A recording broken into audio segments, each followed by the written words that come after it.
आपण इंग्रजीमध्ये असलेले प्रीपोजिशन शिकणार आहोत. ते आपण एका टोपी आणि डस्टरच्या साहाय्याने पाहणार आहोत. चला मग लक्ष द्या. पहा, ही हॅट आहे. दिस इज अ हॅट आणि दिस इज अ डस्टर. पहा, आता हे डस्टर आहे. मग आता डस्टर मी टोपीच्या वर ठेवलेले. मग आता आपण कसं म्हणणार मग? The duster is on the hat. वर आहे म्हणून ऑन. त्यानंतर आता पहा, the duster is under the hat. Under the hat.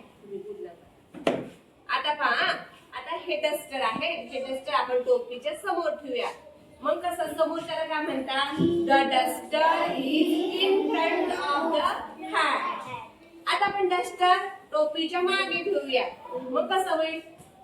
The duster is behind the hat.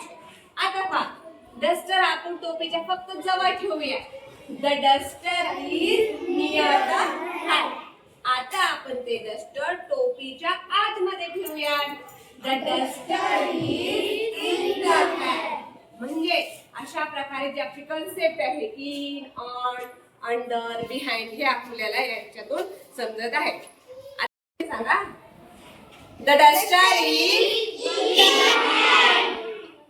The duster is the duster is in front of the hat. The duster is the duster is and the duster is. Are you understand?